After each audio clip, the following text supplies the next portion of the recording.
안녕하십니까. 남원농협 조합원님, 안녕하십니까.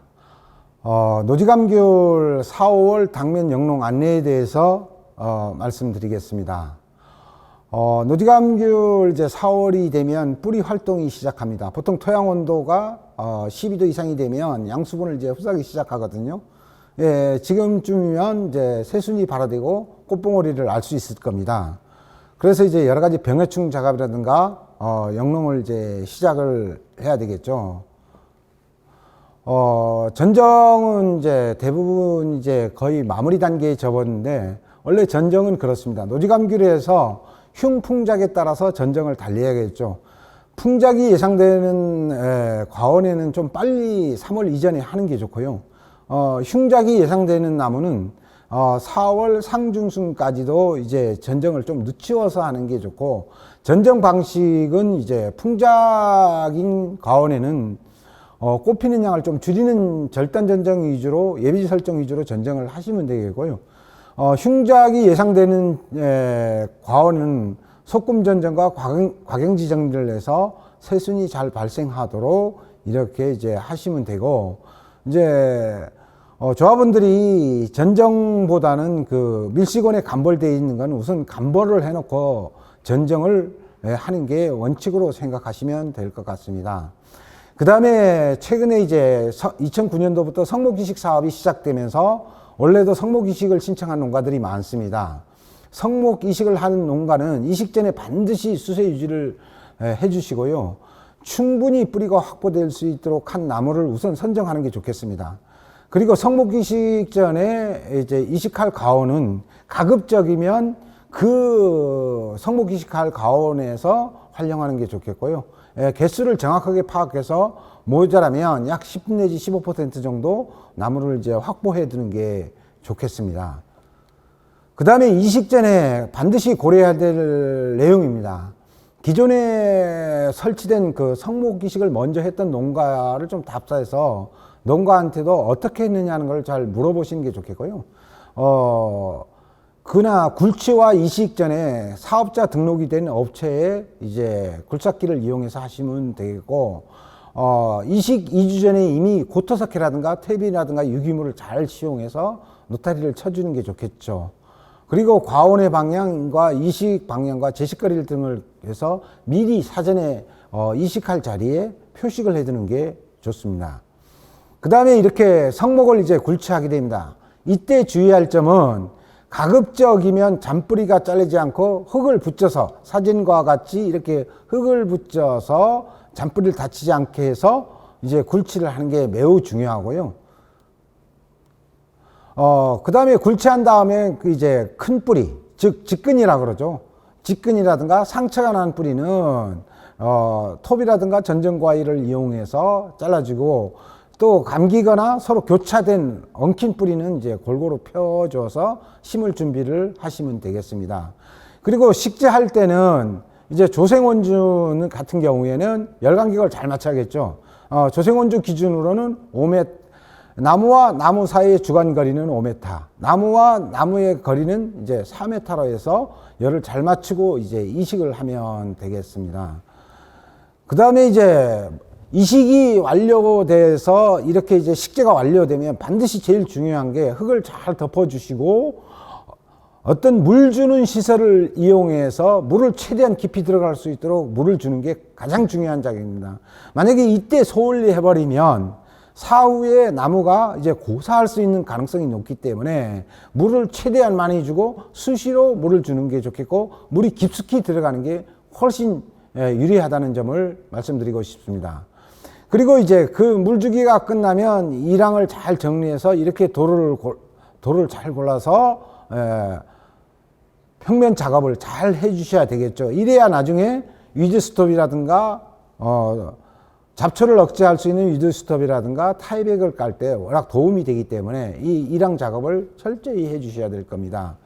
그리고 또 한 가지 이제 성목이식 하는 농가가 가장 중요한 게, 이제 비가 오면 피복지에서 물이 굉장히 많은 양이 확보되기 때문에 낮은 지대로 가서 과온과 과온 상호 간에 이제 서로가 피해를 줄 수 있는 기회이기 때문에 지금 사진의 그림과 보시듯이 2m 이상의 침수조를 파서 그 위에 돌을 놓고 자연적으로 이제 물이 침수가 되도록 이제 사전에 침수조를 꼭 만들어 놓으셔야 될 겁니다. 그리고 이런 작업이 모두 끝나고 이식이 끝나고 이제 일항 정비도 끝나면 여러분이 해야 될 일이 이제 이렇게 이제 이제 이식을 해버렸기 때문에 일조가 비치기 시작하면 굉장히 많은 잡초들이 발생될 겁니다. 그 잡초를 방지하기 위해서 이런 검은 천, 즉 위드 스톱이라는 걸 깔아야 되는데 규격에 따라 이렇게 이제 나오기 때문에 이걸 가져가지고 반드시 이 그림과 같이 3번의 그림과 같이 깔아 주셔야 여러분이 1년 동안 이제 잡초로 인한 스트레스를 덜 받게 될 겁니다. 그 다음에 이제 일반적인 과원과 모든 이제 노지감귤은 다 해당이 되겠습니다. 산성 토양을 개량하기 위해서 이제 화학비료만 계속 주다 보면 감귤이 이제 토양이 산성화될 수 있기 때문에 토양 이제 감귤에서 가장 알맞는 이제 적정 pH는 5.5에서 6.0이라고 보시면 되겠습니다. 그래서 여러분들이 봄비료 주기 전에 반드시 고토비료가 있으면 300평 기준으로 해서 100kg 정도 이제 뿌리시고 이후에 봄비료를 주면 되겠습니다. 보통 여러분들이 지금 봄비료를 주셔야 되는데요. 봄비료의 역할은 이제 가지와 잎이 생장을 도와주는 역할을 하고 어린 과실의 발육을 촉진시키는 거죠. 그래서 이제 노지감귤에서는 1년에 평균적으로 4번 주는데요. 꽃이 많은 농가는 4번, 꽃이 없는 농가는 3번 정도 주시면 되겠습니다. 봄에 1번 주시고 꽃비료 1번 주시고 여름비료, 가을비료 이렇게 주시면 되는데요. 비료는 이렇게 주시면 됩니다. 1년 주는 양의 이제 50%를 봄비료로 주고 이제 여름비료는 30%, 가을비료는 20% 정도 주는데 주로 이제 가을비료를 잘 주시는 것은 내한성이나 화합원화를 촉진하고요. 여러분이 지금 주시는 봄비료는 발화와 새순이 잘 크도록 그 다음에 녹화 촉진과 어린 과실이 잘 비대할 수 있도록 주는 거고 여름비료는 이제 과실이 잘 비대되도록 하기 위해서 주는 비료이기 때문에 비료량이 잘 맞춰서 혹 모르시면 농협이라든가 전문기관에 물어보시고 이제 시비를 하시면 되겠습니다. 시비량은 20년생 기준으로 했을 때 화산히토 토양, 즉 남원은 화산히토 토양이죠. 성분량으로 계산할 때 11.5kg, 인산은 20kg, 칼리는 5.7kg를 10바로 기준해서 이제 주시면 되겠습니다. 그리고 이제 앞으로는 이제 여러분들이 병해충 방제를 해야 되는데요. 여러 가지 이제 병이 발생되는데 우선 병 방제부터 먼저 말씀드리겠습니다. 주로 우리가 이제 노지에서 많이 주로 발생하는 병해충이 더댕이병, 궤양병, 제피곰팡이병이 발생이 되고요. 그 다음에 해충으로는 규릉회, 진딧물, 총체벌레, 방화해충이 발생되는데 여러분들이 풍작인 가원과 흉작인 가원이 관리가 좀 틀려야 되는 이유가요. 풍작인 농가는 이 꽃털기 작업, 즉 경정종 방제를 반드시 해주고 곰팡이약을 치는 게 좋겠고요. 그 다음에 이제 흉풍작에 관계없이 병에 걸린 가지는 제거하고 죽은 가지는 제거하는 게 좋겠습니다. 왜 그러냐면 병에 걸린 가지를 제거하지 않으면 더댕이병이나 궤양병이 계속 번질 우려가 있고요. 죽은 가지를 잘 제거하지 않으면 검은 전문이병, 즉 농가는 이제 흑점병이라고 많이 이야기를 하죠. 흑점병이 많이 발생될 수 있기 때문에 이런 사전 준비를 잘 조치를 하시고 농약을 살포하는 게 좋겠습니다. 우선 이제 창가병, 즉 더댕이병에 대해서 말씀드리겠습니다. 주로 발생 시기는 4월에서 6월에 이제 온주류에서 많이 발생이 되는데 이 그림을 참고로 보시면 되겠고요. 이제 주로 주 야간 온도가 20도 이상 올라가기 시작하면 이제 발생이 되는데 방제를 그럼 어떻게 할 것이냐, 두 가지로 나누어서 방제를 하면 되겠습니다. 전년도 이 창가병이 발생됐던 가온은 4월과 5월 상순 이전에 기계유제와 침투성 살균제는 여러분들이 많이 쓰시는 확실한 프로겐 이런 농약인데요. 그런 농약을 이용해서 뿌리는 게 좋겠고, 전년도 발생이 우리 밭에는 전혀 창가병이 없다라 그러면 기계유제의 보르도액 같은 보호살균제를 이용해서 뿌리는 게 좋겠습니다. 이 경우에 여러분들이 이제 조금 이따가 궤양병에 대해서 말씀드릴 건데요. 만약에 참가와 궤양병이 동시에 발생되어 있으면 이때에 1차 방제를 할 때 기계유제의 볼덱을 이제 하셔도 되긴 합니다. 근데 참고로 보실 거는 지금 창가병의 이제 이 모습인데요. 이거는 열매 창가병이 걸린 거고요. 입에 창가 걸린데 밑에 두 개의 사진은 유사창가입니다. 즉, 이 창가병이 아니라 유사적으로 창가병처럼 보이기 때문에 반드시 이런 거를 잘 예찰을 하셔가지고 창가병약을 더덩이병이나 창가병약을 하시면 되겠고요. 이제 궤양병이 전년도에 많이 걸려 있습니다. 궤양병이 조건은 26도 이상 고온이 지속이 되면 이제 발생이 되는 건데요. 주로 발생되는 게 입이나 열매의 상처를 통해서 이제 감염이 됩니다. 기공을 통해서. 그래서 감염이 되기 때문에 주로 이제 발생 시기는 이제 6월 하순부터 고온 다습 조건에서 발생되는데요. 농가분들이 지금 4, 5월에 해줄 일들이 있습니다. 뭐냐면 가장 중요한 게 농약을 뿌리는 것도 중요하지만 궤양병에 걸려있는 잎과 가지는 전정하실 때 전부 제거하는 게 좋습니다. 그리고 이제 방풍수나 이런 이제 파풍망들을 관리를 다시 한번 해서 상처가 강풍에 의해서 상처가 밟지 않도록 해주시고요. 그래서 이제 궤양병이 걸려있는 농가는 5월 상순 이전에 기계유제와 제조된 보르덱을 혼용해서 살포하면 되겠고요. 2차적으로 6월 상순이나 하순쯤에 다시 한번 재차 이제 구리제를 뿌리셔 주셔야 궤양병이 이제 방제가 되고요. 이렇게 보시면 그렇게 이제 방제를 하시면 될 것 같고요. 그 다음에 이제 꽃이 이제 개화가 되고 만기가 되면 그 다음에 이렇게 꽃이 이제 색깔이 갈변하면서 이제 열매에 이렇게 붙어가지고 잿빛 곰팡이병이 발생할 수가 있습니다. 특히 풍작인 과원에는 잿빛 곰팡이병을 잘 방제해야 되는데요.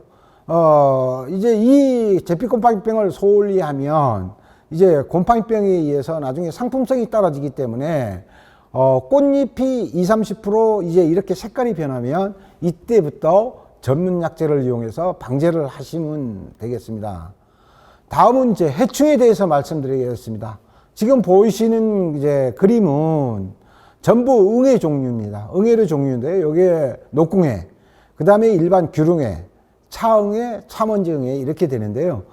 응애류는 여러분들이 이제 방제가 어려운 게 세대 번식이 많고 교차 저항성이 있기 때문에 방제가 상당히 어려운데 개화가 한 20-30% 노지감귤에 진행되거나 4월 하순에 이제 봄순 이파리가 50% 이상 전엽이 되면 기계유제나 볼드액을 이용해서 이렇게 방제를 해버리면 이제 여러분이 편합니다.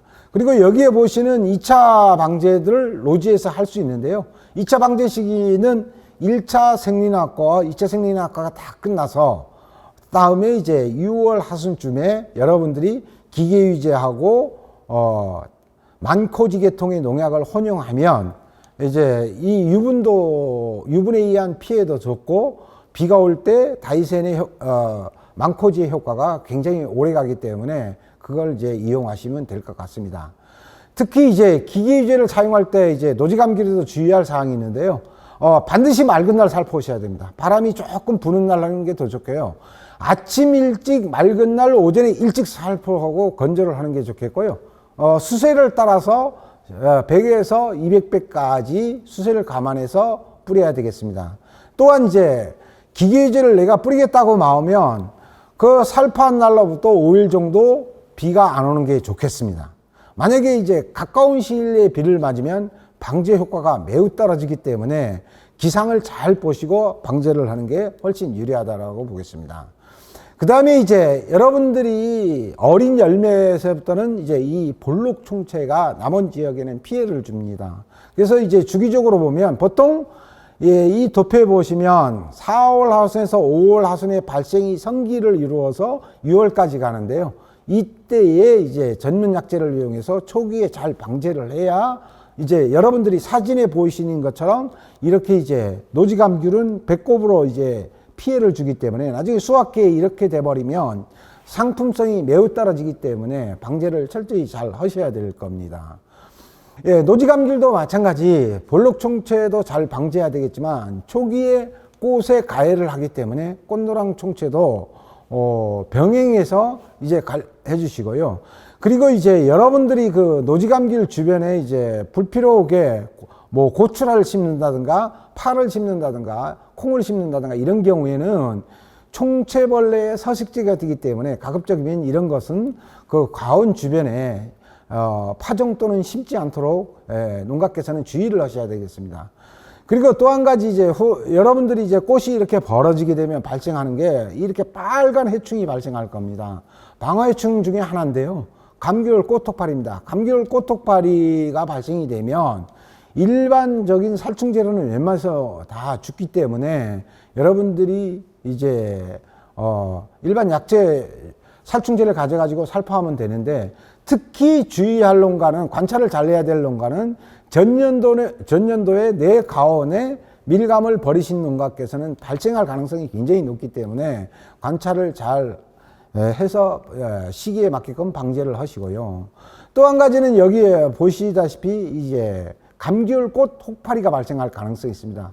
감귤꽃 혹파리를 발생하면 이렇게 잎도 가해하지만 꽃잎도 가해하고 열매도 이렇게 가해를 해버려 가지고 나중에 이제 상품성을 저해하는 요인이 되기 때문에 반드시 이제 개화하기 전으로 해서 과원을 수시로 관찰해서 어떤 그 해충이 발생됐을 때는 우리 농협으로 문의하신다든가 전문기관에 문의를 하셔가지고 알맞는 약제를 이용해서 방제를 하시면 되겠습니다. 이상으로 이제 노지감귤 4, 5월 영농안내 관리에 대해서 말씀드렸습니다. 우리 농업인 또는 조합원이 이제 궁금한 사항이 있으시면 저희 이제 소득지도과로 문의해 주시면 되겠고요. 궁금한 사항은 이제 개인적으로라도 이제 전화해 주시면 저희들이 이제 답변을 해 드리도록 하겠습니다. 감사합니다.